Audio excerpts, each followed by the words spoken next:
Hi, how's it going, guys? We're talking some Penn State football, specifically the win over Rutgers. I think that they looked better, specifically in the first half.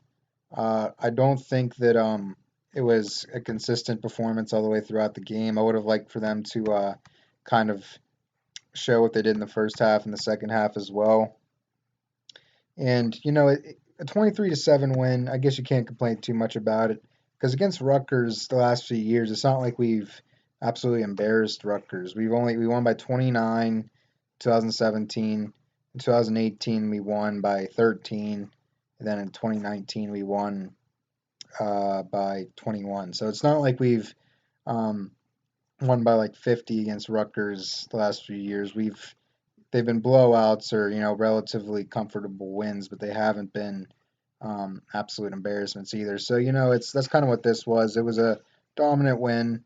Um, I would have loved for them to just put an exclamation point on it in the second half and absolutely dominate like they did in the first half. But and that hopefully will come with time. Hopefully next year they'll be able to be that kind of team where they'll be more consistent throughout the game.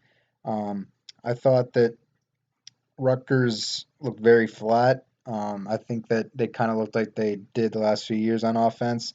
Maybe part of that's because of our defense being improved. Maybe it's because Rutgers is uh, not as good as they were earlier in the season on offense. I don't probably a little bit of both, but yeah. So I think that they were able to do a very good job stymieing the Rutgers offense, and I think that that one play they did score a touchdown on was ridiculous. There's no reason why I should have scored a touchdown on that.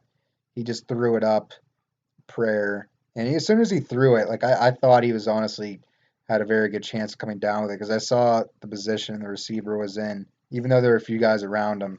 Just the way the ball was in the air and the way the receiver where he was on the field, I can just like kind of tell that he was going to catch it. I know it was very unlikely at that point, but I just had a feeling, and it did, and um, he did catch it. And well, a 23-7 win. It was kind of a bland win. I never really felt like so excited in this game, even when we were up 17-0. I just wasn't like, oh wow, amazing. Like I felt better about the 27-17 win over Michigan last week.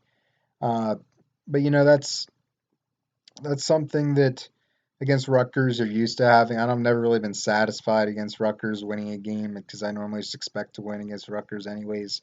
Going into this game, I thought it was going to be close. Um, it wasn't that close, but still, it was kind of a bland feeling. And looking ahead to Michigan State, I think that when they go up against Michigan State, they're probably going to be a little tougher opponent. They just lost by 40 to Ohio State. They're probably going to want to get back the land grant trophy. Um, that we took last year from them.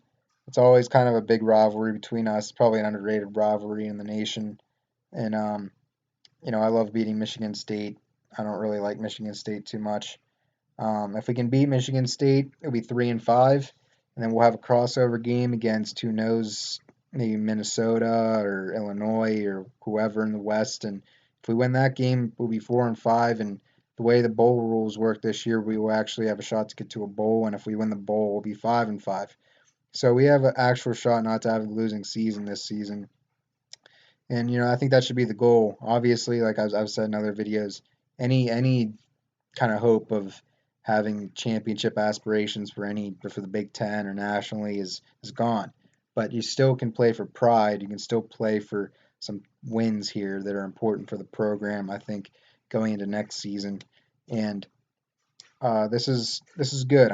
They really look like they care. I think they care a lot more than they did uh, against Maryland and Iowa, and maybe even Nebraska. I think the second half against Nebraska maybe was a little bit of a turning point. I think that they showed that they cared, and then against Iowa, they got blown out. They didn't play well, um, and I think that they've cared for the last few games now, which is a good. It's good to see because I didn't see that against Maryland, and yeah, I was so frustrated against Maryland that I didn't even want to watch most of that game. But anyways, so yeah, we're 2-5. If you would have told me we're 2-5 at this point in the season, before the season started, I would have told you this is ridiculous. There's no way that's true.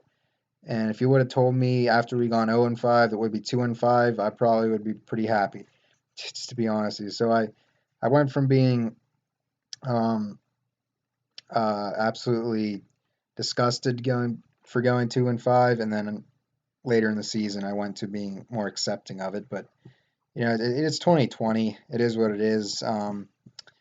If you're gonna have a year where you're gonna be bad, this is probably the year because um, I don't want to say there's gonna be an asterisk next to this season because I think whoever wins the Big Ten and the national championship should deserve um, all the credit like a normal national champion should have.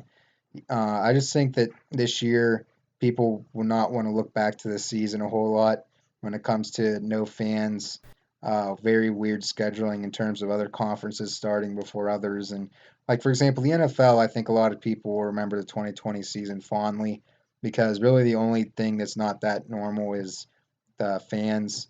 And even some stadiums across the NFL have a decent amount of fans. Like I watched a Chiefs game last night, and that's I don't want to say it's packed, but it's a lot for COVID. It's packed. It's there's a lot of people, and for college football, no non-conference games, people starting at different times. I think people look at this season, like I said, I'm not necessarily an asterisk. I just think that they'll kind of remember this season as probably the worst college football season they've ever seen.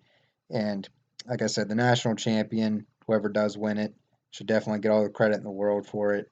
Just it won't be a fun season to look back on for most teams, I think. All right. Well, anyways, guys, thank you. Probably make a video sometime this week talking about Michigan State. I might make a video here about Harrison Wallace flipped from Duke to Penn State, receiver 3 star. I make a video about that. All right, well, go. Thank you guys. We are Penn State.